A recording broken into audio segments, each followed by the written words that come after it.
You're listening to stories on the Boogeyman channel. Here you'll hear scary tales before bedtime. If you enjoy them, please give me a like and leave a comment. Thank you for listening. His voice broke the silence between us. There's actually something I've been hiding from you. I looked up from the notepad on my knee, my pen resting between my fingers. He sat with his spine drawn inward, shoulders slightly collapsed toward each other, and palms pressed flat against the tops of his thighs. A man always trying to make himself smaller. His eyes, shadowed by fatigue, were fixed on something on the ground. I didn't say anything right away. I'd learned over time that interruptions could break fragile moments like these. I'd been his therapist for a little over a year. From the very first session, I'd sensed that his pain ran deeper than most. He had peeled it back slowly, as if uncertain whether it was even worth sharing.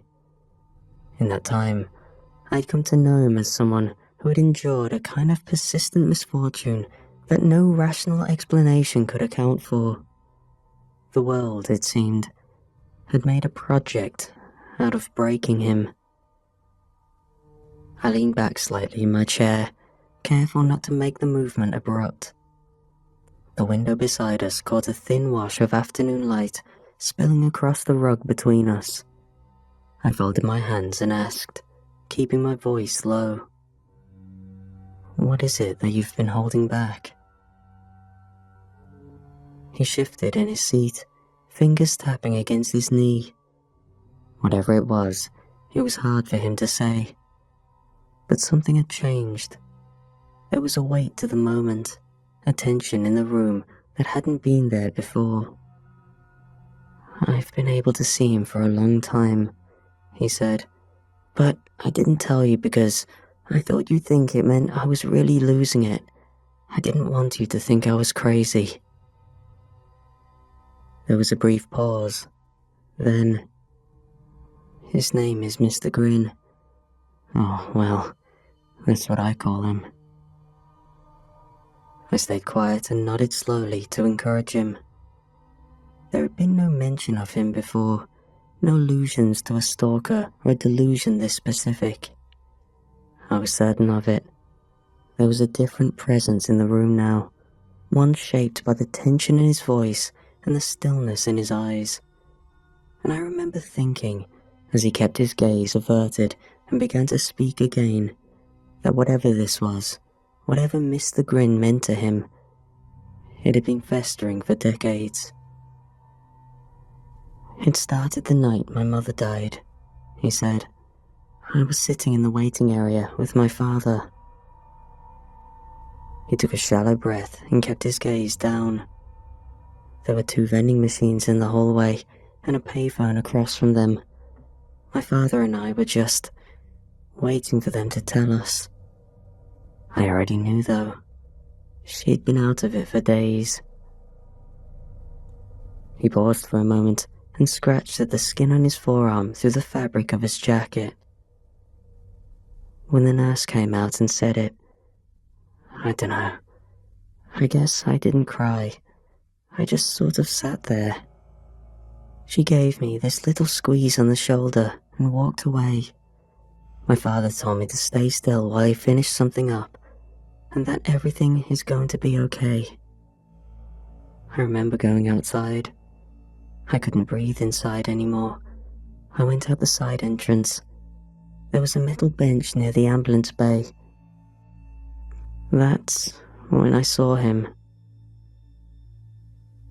His voice cracked faintly when he said it. I leaned forward just slightly. There was a fence that ran along the edge of the lot. Past it were trees, but the hospital kept a floodlight above the utility building, so it was never completely dark out there. The light was flickering that night. You know, when it doesn't fully cut out, just buzzes and dims. That's how it was. He was standing there, just beyond the reach of the light. I thought maybe he was a janitor or a security guy, but he wasn't wearing a badge. just this pale white jumper. Looked soft, almost fleece. The arms were long. They hung past his waist, almost to the tops of his knees. His shoulders were dropped, but curved forward like his back was pulling inward.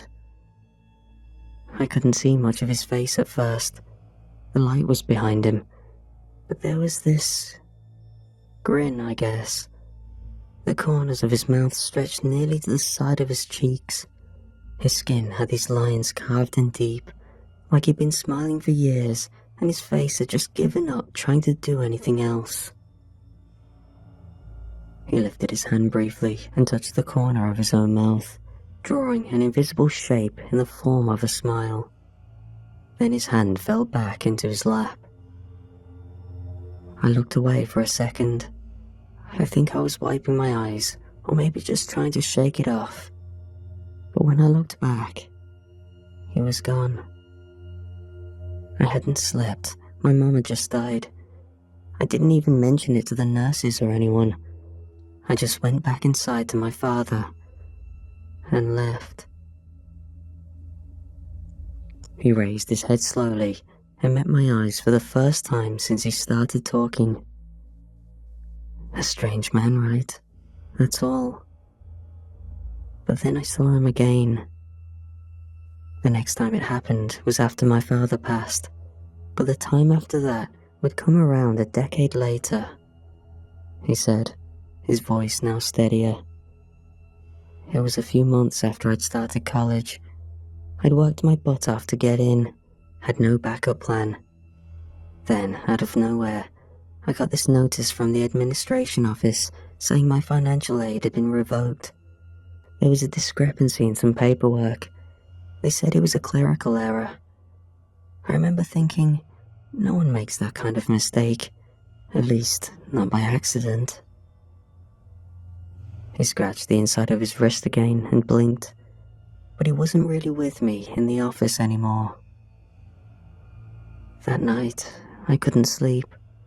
I was up reading emails, trying to figure out who to contact. My roommate was passed out, headphones on, snoring. I got up and walked over to the window. My dorm overlooked the quad, and there he was. His voice dropped.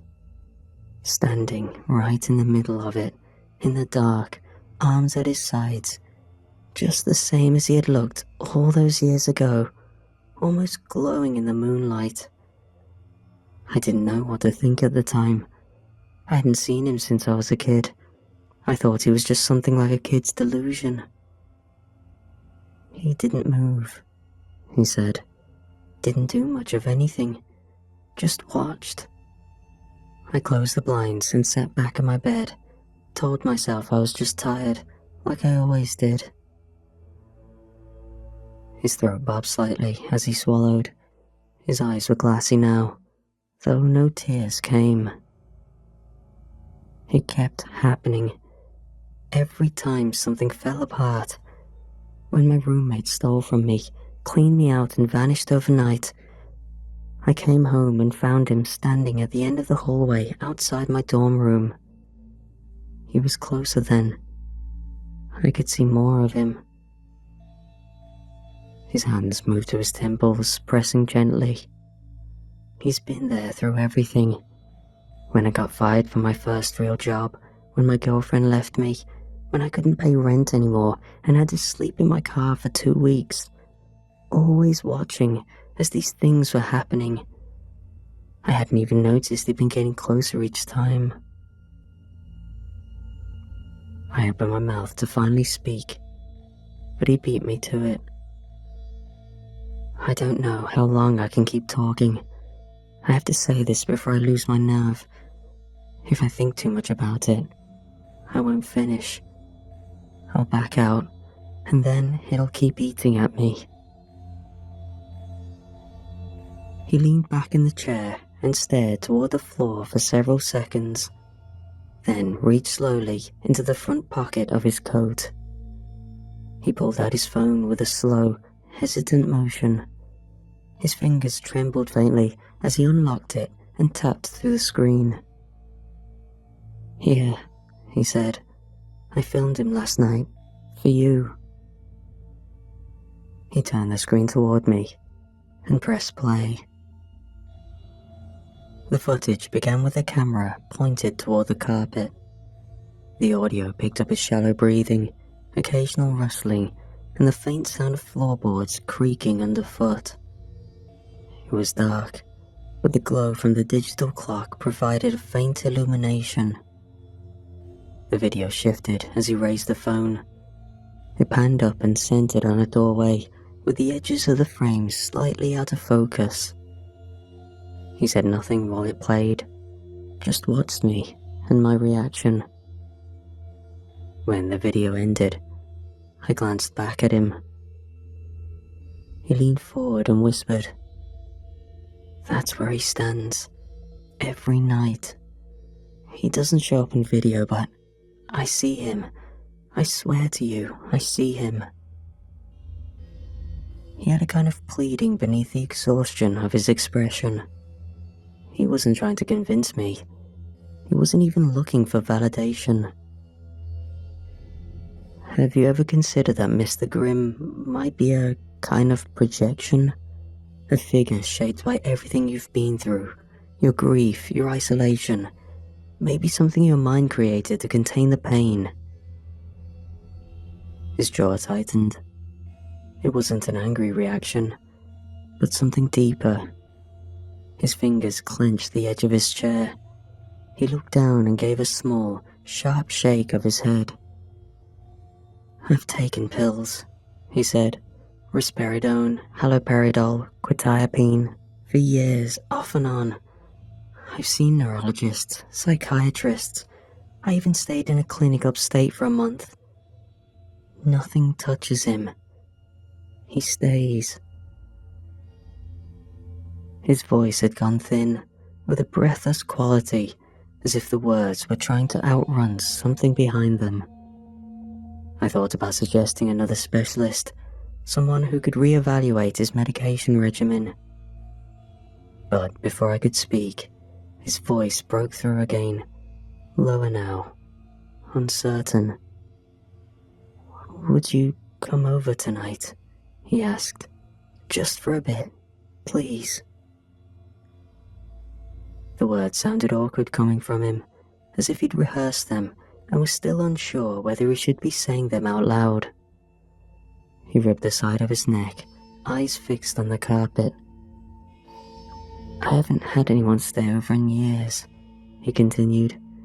"I don't even really talk to anyone anymore outside of here. I don't want to be alone tonight. I know he'll come. I always know when he's going to." I hesitated. Every part of my training told me this wasn't appropriate. It blurred boundaries and created complications. I had spent a career keeping my clients at a careful distance for this exact reason. But the expression on his face disarmed me. He looked like he'd surrendered. I nodded slowly. "All right," I said, "but just for a few hours." He didn't thank me. He just looked away, and I knew he hadn't been expecting me to say yes.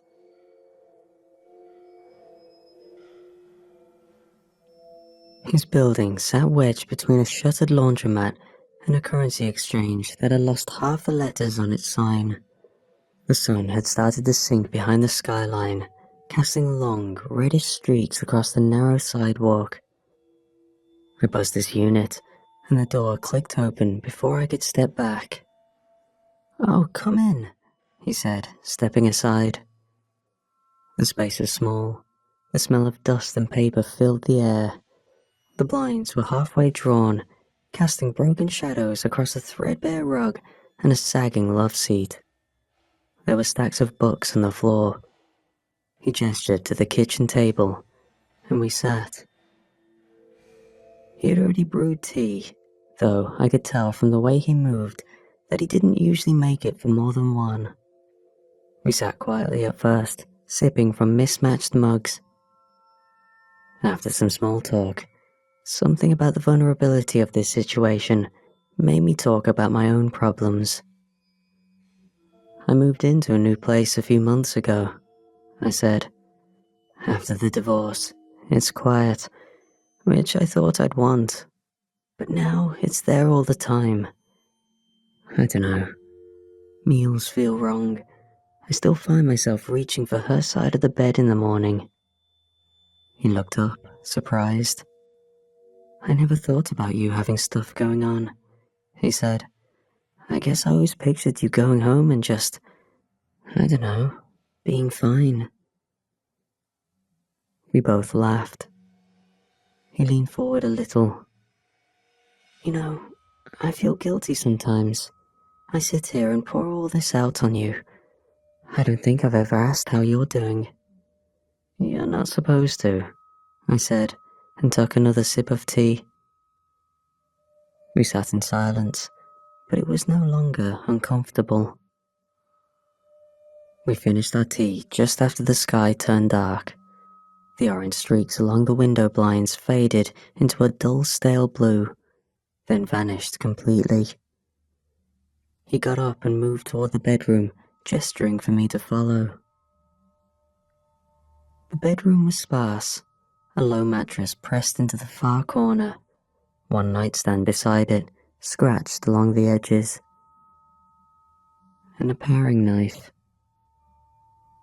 I looked at him. He was pulling an extra pillow from the closet, placing it at the foot of the mattress, as if he had already decided that I'd take the chair in the corner. I nodded toward the knife. Do you usually sleep with that there? He glanced back, his face neutral. I don't use it, he said. It's just for comfort.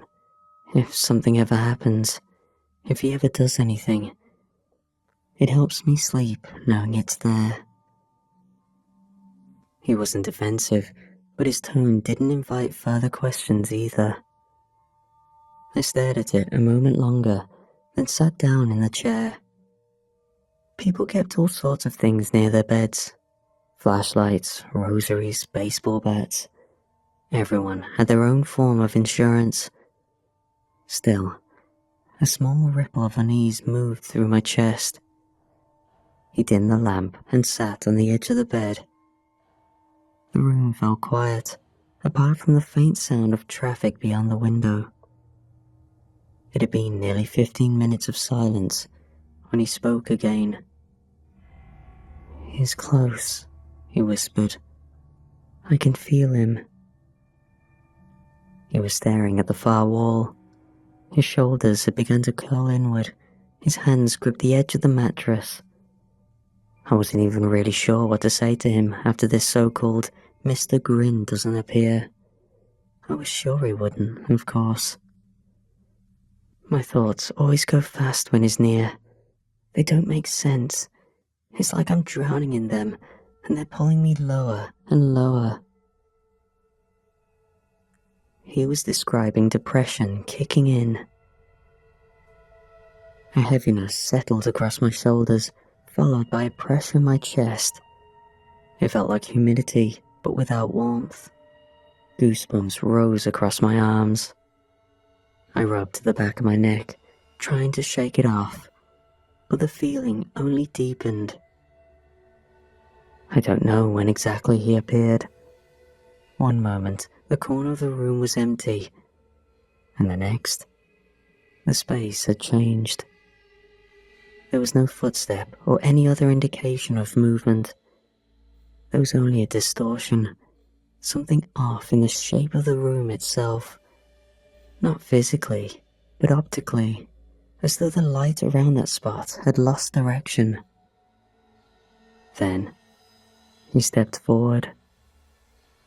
He was tall, his spine bent forward unnaturally, his neck stretched out, forcing his chin low toward his chest. His skin had a waxy pallor, but lacked the sheen of sweat or oil. The surface looked stretched, almost preserved. His lips never parted, but they stretched wide, deeper at the corners than what should have been possible. And his eyes, They didn't belong in a human face. Clouded, milky white, with pinprick pupils buried beneath. I couldn't breathe. My body had gone still, frozen in place, while my thoughts scattered. He was real? My patient's breathing had turned jagged. The mattress creaked beneath him as he reached toward the nightstand with a trembling arm. "I can't," he whispered. "I can't." He was gripping the knife. His fingers closed around it. He held it low, the blade angled toward the floor, as if unsure whether he intended to use it at all. His other hand clutched his thigh, gripping through the fabric of his pants. The muscles in his arms spasmed as he tried to lift the knife higher, but it was a weak motion. I wanted to call out to him, but my voice felt buried under a weight pressing into my chest. My legs refused to move. Every part of me had locked up. Mr. Grin, however, had no issues moving. When he reached the bed, he extended one arm. His hands closed around my patient's wrist, the one holding the knife. The fingers wrapped around it completely. The joints of his hand flexed as he adjusted his grip, and I could see that his fingers were disturbingly long. They curved downward, wrapping over the knuckles. He didn't yank the knife like I thought he would have. Instead, he seemed to guide my patient. He let out a soft gasp. His body resisted, but his hand kept moving. The blade rose, hovering near my patient's wrist of his free hand. His words fell apart beneath his breath. Mr. Grin tilted his head further, eyes fixed on the man's face. His grin never wavered. He stared as if memorizing every feature. His eyes remained unfocused, but still locked onto him. My patient seemed to try fighting back, but to no avail. Then Mr. Grin forced my patient's hand, and he started slicing the knife back and forth. The knife slid across the skin, gliding through the soft flesh and veins of the wrist.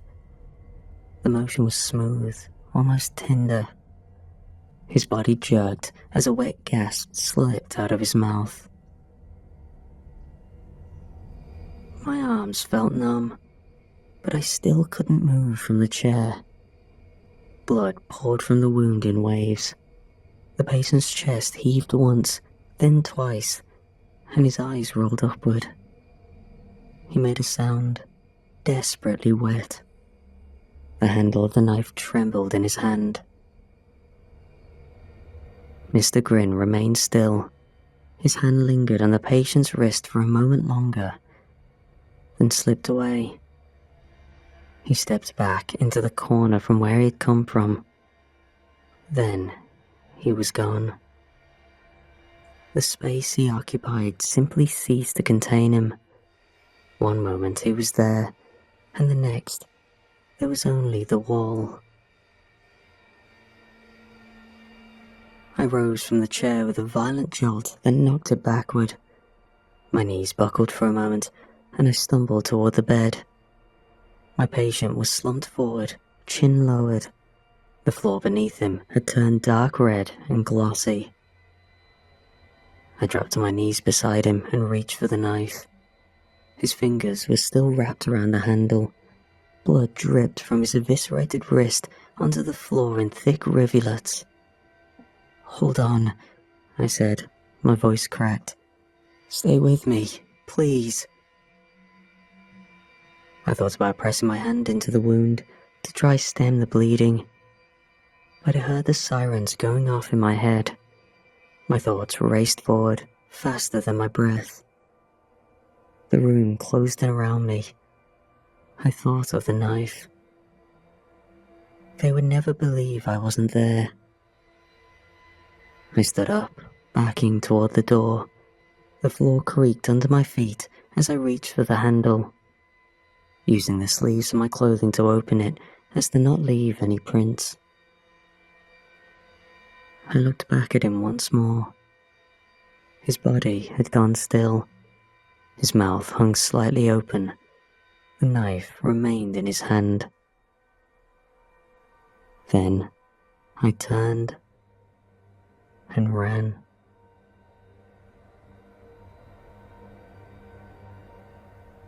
I spent the next day in my car. I didn't go home. I didn't call anyone. I parked a town over in a lot behind a closed antique store and sat with the windows cracked until the sun went down. When it got dark, I drove around for hours, taking roads I hadn't used in years, trying to find intersections that didn't lead me back to anything familiar. When I finally walked through my front door, it all felt so cold. I kept the lights off. I didn't want to see. I didn't want to look at my phone. I knew what story would be there eventually, and I didn't want to see his name in a headline. I told myself it wasn't my fault. I told myself no one could have helped him. But those words didn't land anywhere solid inside of me. They passed through and left nothing behind. 3 mornings after I stopped returning calls, I stood in my kitchen and made coffee. I'd run out of sugar. The creamer had gone sour. I stirred the black liquid in slow, distracted circles, my body moving through the ritual while my mind wandered. It had started raining some time before dawn, and the sidewalk across the street shone under the low light. I glanced through the kitchen window. A man standing still beside the bus stop, half hidden behind the frame of a tree. He stood facing the window, facing me. He wore a white jumper, his shoulders sloped downward, and on his face was a wide grin. I stood motionless for nearly a full minute, then I stepped back from the glass and closed the blinds. I couldn't sleep after that.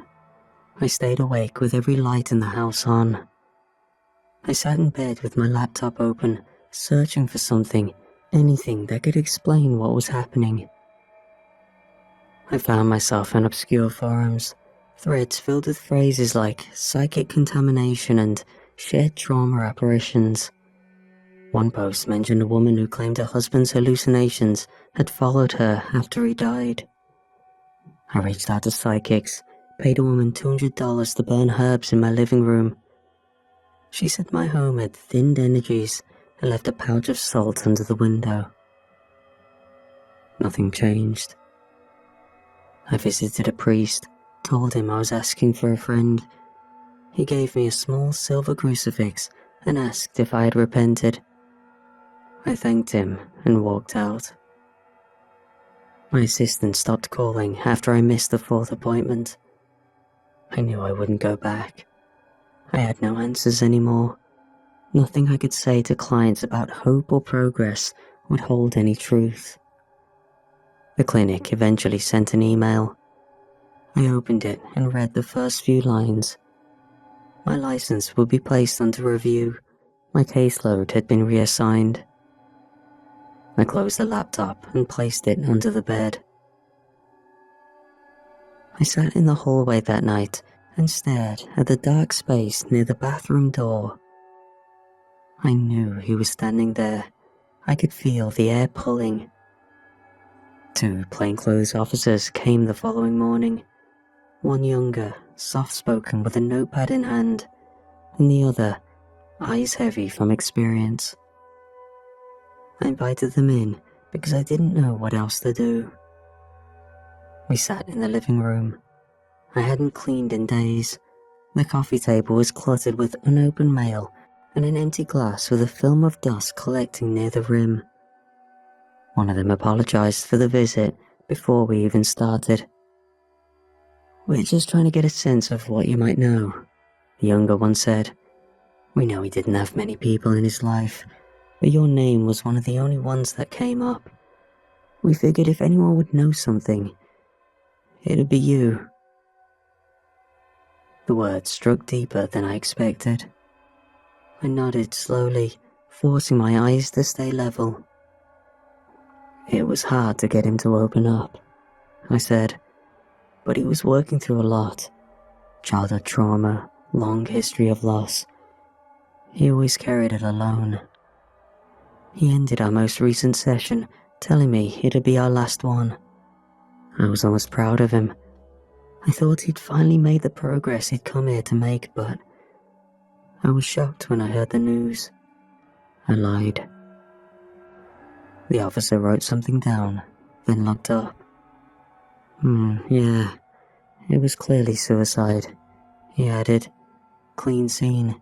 He'd recorded some thoughts and notes we found. Didn't mention you directly, but he talked of a man he spoke to, one that helped him immensely. I stared at the grain of the table and felt something crawl into my stomach. I wish I could say I saw it coming. I lied again. The officer didn't press. They stood after a few more questions, thanked me for my cooperation. The older one paused at the door and said, "You're probably carrying some of this with you. These things, they leave a mark. You should talk to someone." I gave him a smile. I will. That night, I tried to sleep on the couch. I thought maybe the change in rooms would help. I left the hallway light on. I closed my eyes for less than a minute. When I opened them, he was there, in the corner of the room, half shadowed by the edge of the curtain. His grin carved through the dark. My body folded in a fetal position. I pulled the blanket up to my chin and pressed my back against the cushions, as if that thin layer of cotton could shield me from whatever his presence meant. My eyes watered from the strain of keeping them open, but I didn't blink. I missed my wife and everything I had not that long ago. He stayed there until the sun began to rise, and even then, I didn't feel him leave. I made the appointment the following morning. I didn't think it through. I clicked a name on a list. I booked the first available spot. I just needed to speak to someone whose voice I hadn't memorized. She met me in a small office downtown, a converted dental suite, judging by the layout. Young, maybe early 30s. I sat on a couch and started from the beginning. I told her about the divorce, about the years I'd spent convincing others that healing was linear, about the nights I stared at the ceiling, unable to name what I was feeling. She wrote very little. Mostly, she just listened.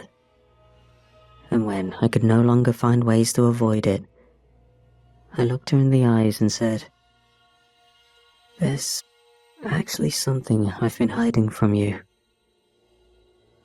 Her pen stopped. I said it before I could talk myself out of it. I told her about Mr. Grin. And then, "Would you come over, just for one night? He's going to appear tonight and I don't want to be alone." My voice was low, empty. All the emotion had burned out of it. She didn't answer right away. Her fingers danced slightly around the pen. Her brow furrowed with uncertainty. I could see the conflict behind her eyes. She knew the boundary I'd just crossed, knew that she should say no. But then her face softened, and she nodded once. "All right," she said, "but just for a few hours."